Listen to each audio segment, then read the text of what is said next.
So let's start with an introduction.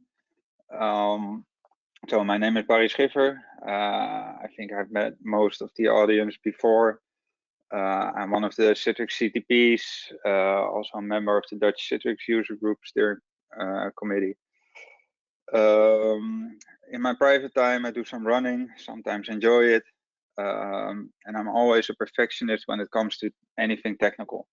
So when anything technical does not work, like shit Wi-Fi or anything, I'm always get frustrated. So I've done a lot of projects in regard to optimizing technical things. I started a project VRC. Later on, we did some sessions about Netscaler SSL performance. And I was also working on remote display analyzer tool that's now being worked on by Bram Wolfs and Rodi Kosso, of course. So today I want to talk about my journey in end user experience monitoring.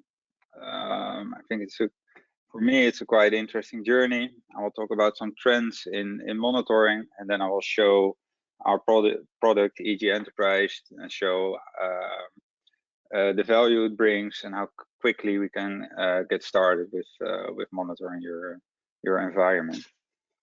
So let's start. Yeah, so my journey. So I've started with working with EG Innovations at my former employer, SLTN.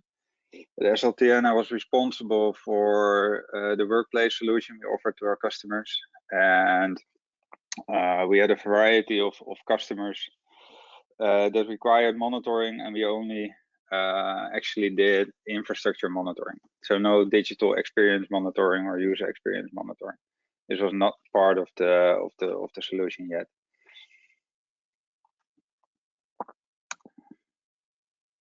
Yeah, so what were the challenges we were seeing at SLTN with our customers? So the first challenge was that customers demand a higher quality of service. So most of our customers were in their second or third outsourcing contract cycle. So they were already quite aware of the challenges with managing outsourcing contract. So they want more than just availability and SLAs. They want to move to XLAs, so experience level agreements, where they actually define how experience level KPIs. So things like the logon time or the Word application start time. So it's beyond just saying, okay, this IT service is available, but the IT service has to perform as well. So, and aside from that, we see an increased complexity of IT services, especially now with working from home. It's becoming harder and harder to just guarantee that optimal experience to end users. And on the other hand, we saw challenges in regard to IT stuff. So the pressure on engineers was increasing, and therefore the cost as well. And the simple fact is that there aren't enough well-trained people around to recruit. So we have to look at software solutions to make sure that we can scale up on the managed services side. And then on the other hand, of course, we want to do proactive management. So not just react to new incidents or react to a bad performance, but just be able to predict that something is going to happen because of scalability issues, for example. So some of the functional requirements we had for our solution is that we want to focus on end user experience. So every IT service is being consumed by either a user or a process, and we want to make sure that we know how the user is perceiving that performance. And for that, we want out-of-the-box, meaningful and actionable dashboards. So it's not enough to just have a monitoring solution that generates tons of metrics, and then we have to build our own dashboards, think about what do we want to see. We want to have a solution that out of the box has these dashboards available for the systems we want to be monitoring. So we want a system that also has expertise built in. This system needs to tell us that there are issues that are going to occur, so we can solve issues before the user actually notices it. And we want to do auto root cause analysis. So we want a system that gives us insights in the entire topology for an IT service and make sure that it tells us where the issue is, instead of having to find out which department has to do things to solve it. The system also has to be easy to use and offer a lot of integration and automation tasks, integrating with existing BI systems or ITSM solutions like ServiceNow, or in the Netherlands we see Topdesk a lot. So the ideal solution for us is that we have a central monitoring team with 2 or 3 experts that manage the entire monitoring solution. And then all of the other, let's say 40, 50 engineers can just consume it as a service without having without a requirement for deep knowledge of that monitoring product. So of course there are technical requirements as well. So the solution has to be able to cope with the complexity that you will see in each large shared service center. So we need to be able to cope with multi-tenancy, role-based access, and duplicate IP ranges. So every customer uses 192.168.xyz. So we need to be able to work with those duplicate IP ranges without making architectural changes. Then we need to do identity integration, of course, because you don't want to have an engineer that has 10 or 15 accounts just for monitoring. It has to be that one account that he also uses to manage the rest of the environment. Then again, the system is required to be web-based, so we don't have to install consoles for every engineer and maintain that and things like that. We need to integrate with Topdesk, so we can automatically create tickets, assign them to certain departments, and close them, of course, which is also important. And we need flexibility in licensing. Up, and of course, up is never an issue, of course, but down as well. Because the environments of our customers change every month, and we don't want to be paying for licenses for the next 2 years while they're not being used anymore. So why did we select EG? EG is easy to use. We saw in the POCs we saw immediate value in projects. So when you're doing projects, and especially larger projects, there are a lot of teams. One team is building the virtualization platform, the other one is doing the storage platform. Then there's someone doing Citrix, and then at the end of the project, there's this pressure cooker, and everything comes together, and then there are issues. So without a monitoring solution that monitors all of these components, it's hard to just validate which is working, which is not, where are issues. So we immediately saw value in those projects, and we noticed that the out-of-the-box value for management services is very important as well. Then of course, yeah, what I call auto. We don't want a monitoring tool that just needs a lot of attention. I mean, we have all seen them. I don't want to name other vendors since I now work at EG, obviously, but it requires a lot of work to fine-tune those monitoring solutions. So what we saw with EG is that over time, let's say 2 or 3 weeks, the system automatically tuned itself, and it required little to no attention at all afterwards. And of course, the last bullet on the slide is continuously monitoring user experience. So we have the synthetic monitoring functionality available that just keeps on testing those websites or Citrix or VMware environments. So at every stage, we know what the expected user experience is. And then a couple of trends we see in the industry. So one of the things I like is measuring impact of IT services on productivity. So don't go saying that we can measure productivity of an end user. I think that's the greatest mistake someone can make. But we can measure the impact of bad performing or unavailable IT services on productivity, because we know that when a system is slow, users get frustrated, they get tired, and that impacts productivity. So customers are looking for systems that monitor every layer, because every tier is important. Every tier can have this influence on the end result, of course. Well, then there are customers that, so there are numbers in here of how many dollars you can save, but I think everyone understands that rapid problem diagnosis saves time and money. When you're able to fix issues faster, you're saving time and money, and more importantly, users are less frustrated as well. Another trend we see is that customers want to minimize tool sets. So they have a monitoring solution built into their storage layer or built into their hypervisor layer. And when you add it all up, they have 10 to 15 consoles to look at.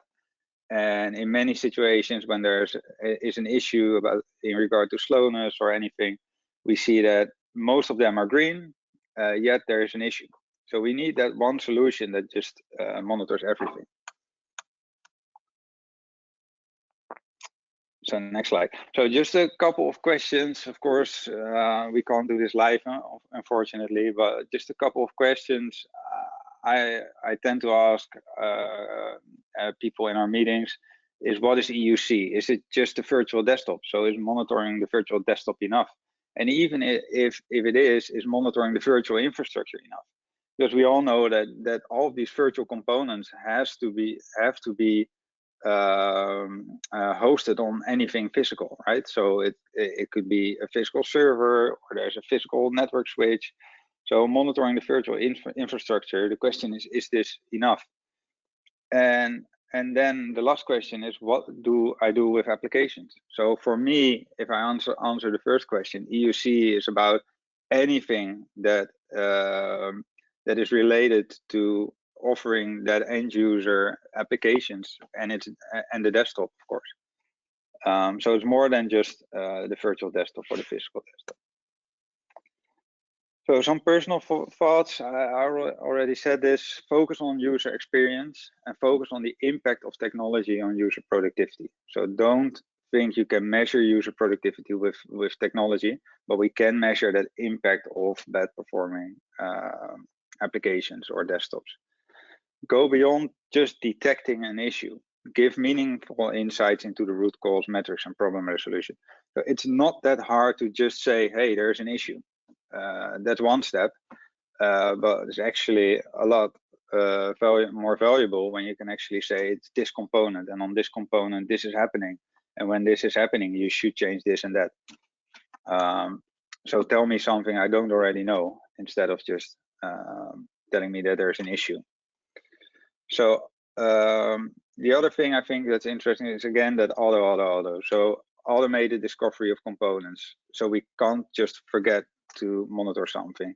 Auto tuning and baselining don't require 1 or 2 FTEs to work on a monitoring solution. Make sure that the solution tunes itself, and you only have to be you only require to change for, let's say, less than 1% of the thresholds.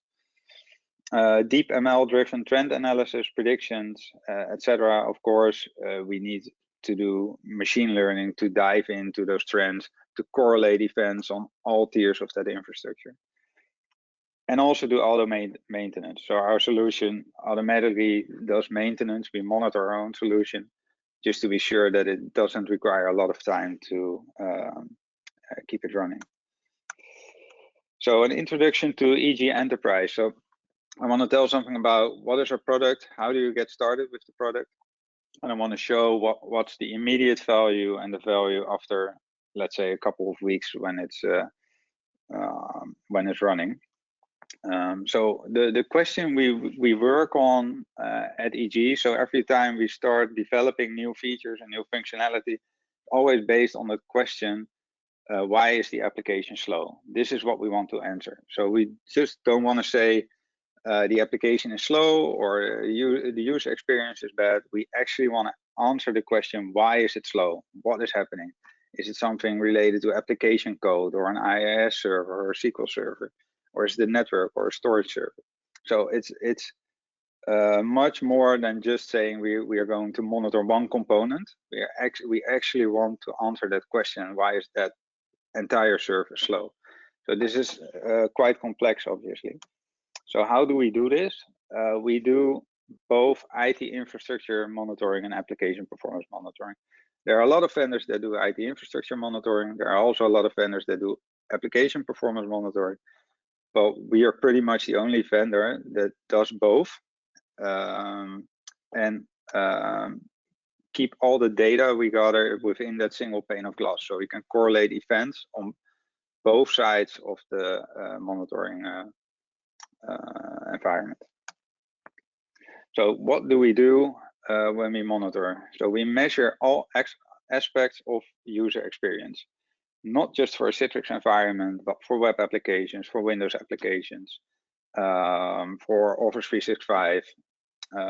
So a lot of these components, we do the measurements for user experience. Then we monitor every layer that is involved in offering that IT service. So when we monitor a Citrix environment, we also monitor the hypervisor, the physical server, the storage environment, the network environment. Because we can monitor all of these components, and it's all within our one system, we can correlate events based on the user experience, and then we can correlate it to an event happening on the IT infrastructure side. So we immediately know that, okay, the user experience is bad at this time, and at the same time there's an issue on the CPU somewhere in a storage box, for example. Then we use all the data and we do our analytics with machine learning, and we have reports available for right sizing, optimizing, and scalability. So one of the central themes we have for our monitoring solution is domain expertise. So we have built domain expertise for 220 plus components. So we can look at this as little point solutions for those components. We actually look at how or what does a system administrator want to see when he looks at this component. So we will build dashboards. We will make sure that we have all the metrics. We go beyond what the API offers, and if we need additional metrics, we pull it off or pull it out of a log file or anything. So we have all these metrics available, and then we add industry best practices out of the box to configure the thresholds for these metrics. So there's a lot of time going into building this. And we also look at how does one component work in regard to other components in that application topology. So when we look at our product, EG Enterprise, we start with the architecture. So this is actually quite a simple architecture. We have the EG manager, and there's a database behind it. So it's not that hard. We can offer the solution on premises, where you have the EG manager and the database on-prem. And then we offer our own SaaS solutions or monitoring as a service solutions from partners. They will host the EG manager and the database. So that's a fully web-based SaaS experience. And then we have the EG agent on premises for agentless monitoring or agent-based monitoring. So agent-based monitoring, we have the agent on the system itself, and agentless is connecting remotely to systems like appliances or things like that. So we also have a flexible license model. So we can work based on perpetual or subscribe licensing. We can do desktop licensing based on the VDI or RDS hosts, or we can do user-based, named or CCU. We are not forcing anyone to subscribe licensing or named licensing. It's just what works best for that customer. Licenses can be instantly reused. So if you monitor a SQL server today, if you unmanage it in the console, the license will be available instantly. So there's a single license per OS instance. So if you have 4 or 8 or 32 CPUs, it doesn't matter. It's still just one OS instance. And we don't charge based on the admins connecting to the EG manager. So when we look at the installation and configuration of of EG Enterprise, it's really a one-day task. We even do it in let's say half a day. What we do to get started is we install it and we configure it. I mean, that's quite a logical step to do. The EG Manager can be installed both on Windows and on Linux. After the installation, a browser is started and you connect web-based to the EG Manager. So the entire solution is built as a web solution. So everything you do with EG Manager is web-based. So even the initial configuration right after the installation is a web-based process. Cool. So when we install it, after installation, the first thing we do is configure the EG database. So the database contains all the configuration and all the metrics information. We can see that we support both SQL Server and Oracle. The step after that is we configure the EG Manager. So what you can see on the left top side is that we have two options. We install in enterprise mode. That's that's for an on-premises installation, or we installed in SaaS mode. So we have the multi-tenancy enabled as well. We configure the mail server, and then that's done as well. And then we upgrade the license, and this literally is it. So now the product is installed and configured. Most of the times it takes like half a day to a day. So then we have to look at configuring what we are going to monitor, of course. So that's day 2. There are 3 concepts before we get started with monitoring. So we have the agent. An agent for us is nothing more than a piece of software that collects measurement data. So it doesn't hold any configuration. It connects to the EG Manager. So it's always an outgoing connection. That's where we solve that issue for large service providers where there are duplicate IP ranges. So we can monitor agentless, then we connect to remote WMI or an API or things like that, or we do it agent-based with an agent on the machine itself. So on top of agents, we configure components. So these components are the things we actually build with the domain expertise built in. So a component can be a SQL server or a syntethic server, or it could be Exchange Online or Salesforce. We have a large variety of these components. And each component is configurable with tests. So tests are actually the definition of the metrics we are going to pull in for each component. So if we go to the next slide, what we have to do is we install agents. If we are going to monitor agent-based, the agent is on the system. If it's agentless, we have a remote agent, which is the same agent, but just configured for that agentless monitoring. We install it. And then we automatically discover all the components in an environment. So the agent will search for itself. Is this a synthetic server? Is this a SQL server? And will automatically configure all the components that are running on that agent. So this is quite fast because it immediately enables that component. And then in the next step, we will automatically enable all the tests that do not require any configuration. So what you can see on the right side in the screenshot is that we have configured the tests. These are all basic tests, so they don't require that configuration. And on the left side, we have the test that needs to be configured because we need a service account or an API account to pull in those metrics. But all of the default tests are running instantly after the installation of the agent.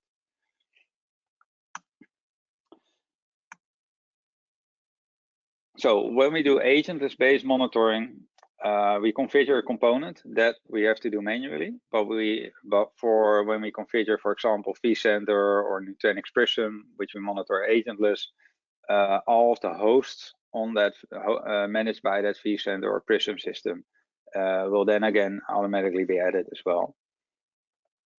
So we configure it, we say which remote agent it will use.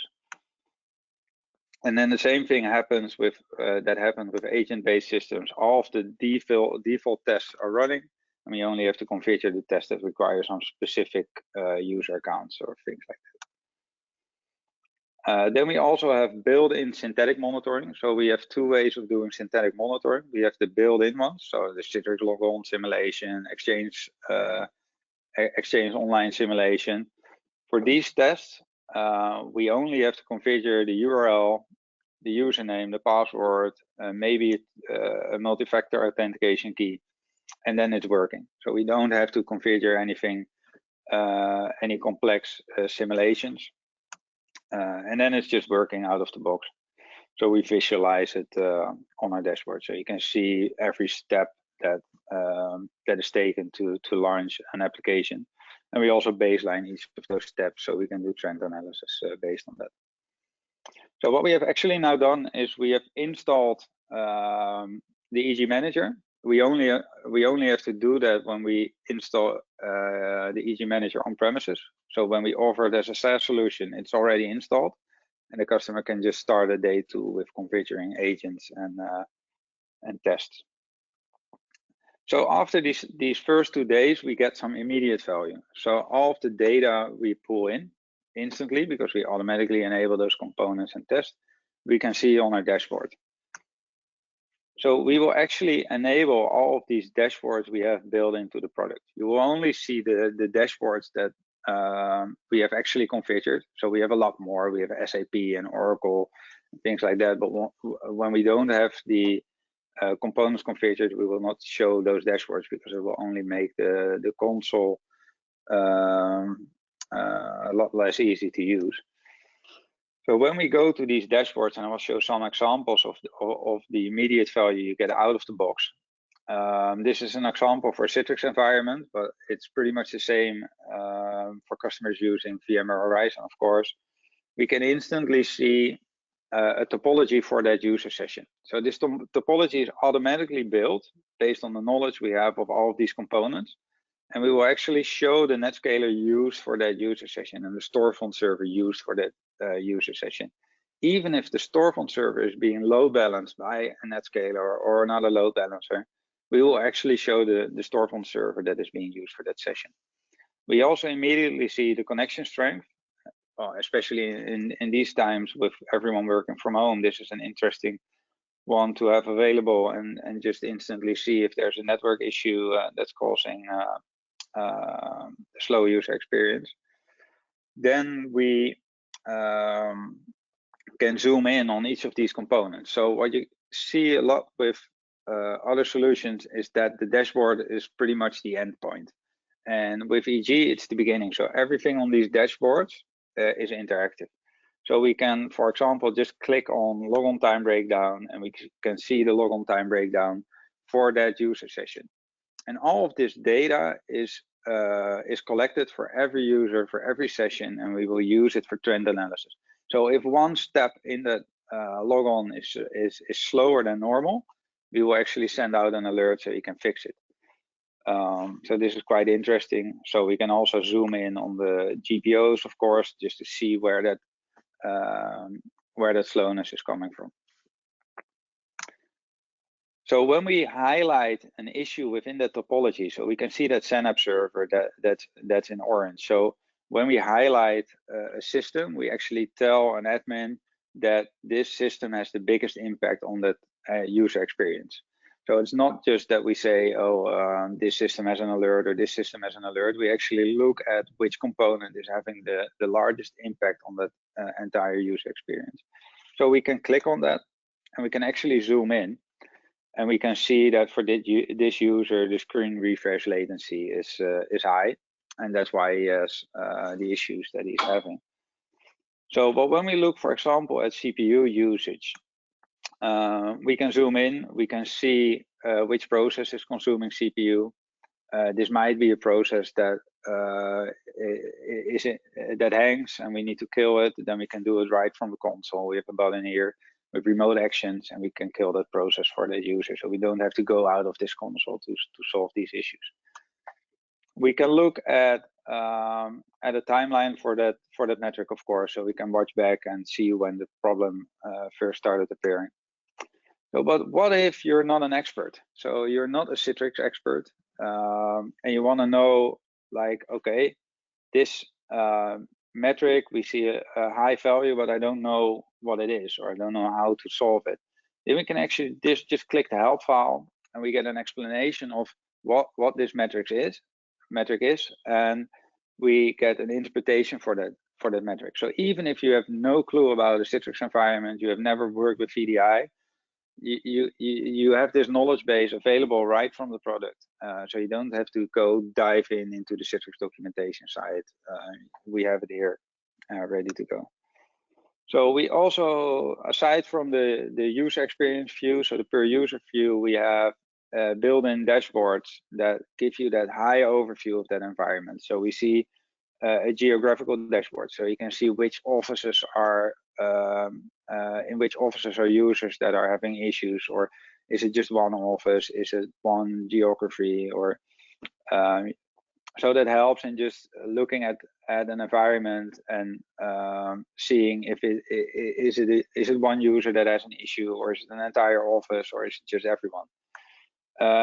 You can see the session startup time, top applications by CPU. So if there's any rogue software update process popping up, we will see it instantly in here as well. We have these dashboards for Citrix and VMware, but we also have this for Office 365. You can see it here. So we see all the service health for Office 365. We have a lot of dashboards in regard to mail traffic, malware and mail. We have it for SharePoint Online, and our agents are actually working with SharePoint. So they're uploading data and downloading data, and we can see a baseline for how long it takes and what that perceived performance should be. Of course, it's not always possible to solve issues within that Office 365 cloud, but at least we know how users are experiencing that IT service. And we have the same dashboard for SAP, Salesforce, Oracle. I can't show them all, of course. So then we have what's important as well, of course, that the immediate value we offer is that the thresholds are configured out of the box with industry best practices. So we want to limit that amount of false positives alerts right out of the box. Because when you install a monitoring solution, then at the first day, you get an extremely large list of alerts.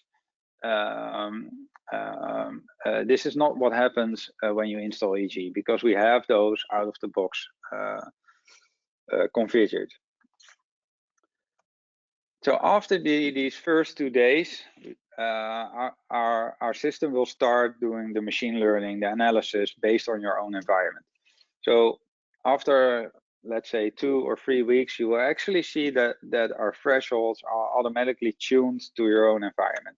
So what we can see for the thresholds we just talked about is that out of the box, we have these industry best practices, but they can still, that can still mean you get some false positive alerts, of course, because when you have configured a desktop group with just one desktop, which is being used by one person, then it's always at 100% usage. So we will automatically tune that just to make sure that you don't get these amounts of false positive alerts. So that will happen over the course of 2 to 3 weeks.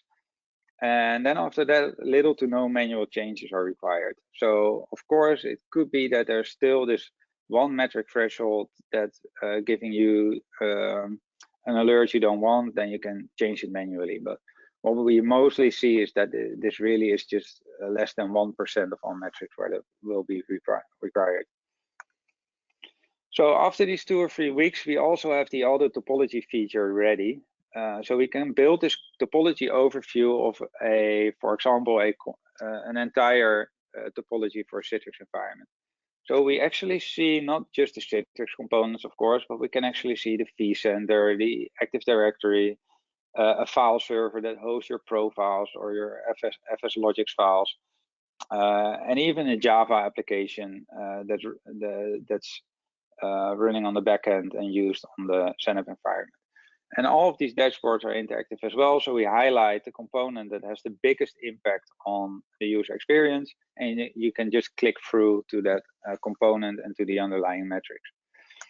We also do this for applications. So this is a shopping application with an Oracle database and an Oracle system. I'm not an Oracle expert, of course, and we can see the F5 big IP. And we monitor all of these components as well, and we can create topologies for it. So it's not just Citrix or VMware environment, it's every application used in that IT environment. So with the analysis engine we can also create capacity and sizing reports. So what you can see here is a sizing report for virtual apps and desktops, so the old Zenith system. And we can see the bottlenecks in an environment. We can see, we give some advice about if you add a CPU or a vCPU, then we can host an additional 9 sessions in this example. And we can actually see how many concurrent sessions there are, how many unique sessions there are, and we can predict how many sessions you can host on the same system. Then we have a prediction report. This helped a lot of customers in March of this year. I don't have to explain why. We can just increase the load with the slider on the top, and we will see where the bottlenecks will be in an environment. And then we can see how many additional servers are needed to host that Citrix desktop. So this is actually based on all of the measurements we have from that existing environment. So it's not just a simple Excel sheet you can pull off the internet and then do some basic sizing calculations. This is actually based on data in your own environment. So this helps when you go to management and you need to ask for another investment. Then these kinds of reports will help. We have these reports for Zenith environments, for virtual environments, so we can give advice about right sizing VMs, things like that. So then we have day-to-day operations. So after a week or 2, 3, the system is pretty much ready, and you will go into operational mode where you just have to maintain the EG environment. Of course, we have product upgrades. We bring new functionality every now and then. The product upgrades are quite simple. We upgrade the manager, the agents are backwards compatible, and we can automatically update the agents. That doesn't require a reboot of the system.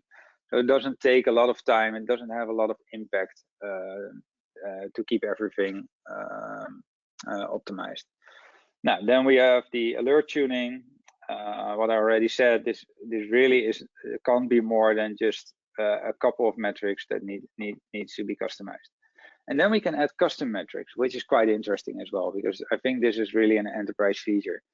One of the examples I saw at a customer is NVIDIA licensing. So whenever there's something wrong with the license server, there's a text file on the NVIDIA license server, and it says something like giving out license failed because of this and that. We can parse that text file and add it as a metric, so we can actually see when it happens, get alerts when it happens.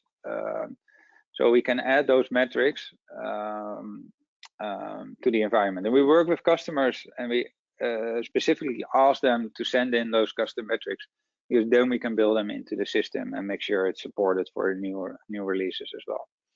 We can also aggregate metrics, which is a really powerful feature, because when you have, let's say, a SQL cluster of 4 servers, you're not really interested in the availability of one server. If one server goes down, that's not a problem, because that was the simple reason you had 4 servers. But we want to aggregate that availability or the performance or whatever from all of these servers at once into one metric. That's something we can do as well, and we can create dashboards around it as well. Then we have a feature called performance rating. So we can take, let's say we take a Citrix environment and we say we want to do a performance rating based on average application launch time, Citrix log-on time, and work with percentages and say, okay, if these metrics are performing in such a way, then it's good. And then we can say, okay, you will see a metric with a percentage of how many users are within that performance rating. So what is the impact? These are things we can add for every system we can monitor. And then, of course, ticketing integration, which is quite important. So when we raise an alert, normally it goes to the service desk. Then there's someone that manually adds a ticket to a ticketing system like ServiceNow or Topdesk. We can automate this, but we can also directly influence the priority of that ticket. So when one service goes down, it's a low priority ticket. When there are two that go down, then we increase that priority. And when everything is okay, we can solve the issue and make sure that it's no longer an outstanding issue in the ticketing system. So automation and scripting, there's a lot of debate about scripting based on output of a monitoring system. We treat this a little bit differently than some of the competitors we see in the market. I've written quite an extensive article on this. That was supposed, I've scheduled tweets to actually tweet out these links, but obviously I'm up a bit earlier, so I will just send it out after when I'm done. But I think it's interesting to just read how we look at automation and scripting. But we have a very powerful engine available. The entire solution is API based, so we can configure it with the API, but we can also extract all of the information out of the system with the API and talk to other systems as well. So I think very cool stuff, but a lot of information and more that we can handle in this session now. Looking forward, so we are obviously working on our next version, and we have some things that are almost ready. So we already support Windows 10 multi-user on Azure, of course, but we are building extended support for WVD, adding more tests for Windows 10 multi-user as well. So a lot of big changes coming in that regard. We are obviously also going to add FS Logics monitoring. We will be adding IGEL monitoring, so we can monitor those endpoints as well, and add additional native integrations. So we are always at work to integrate with other enterprise systems. So we already support Slack, Teams to deliver alerts. We support ServiceNow, BMC Remedy, Topdesk as ticketing integration. But a lot of those systems we will be adding in the future as well.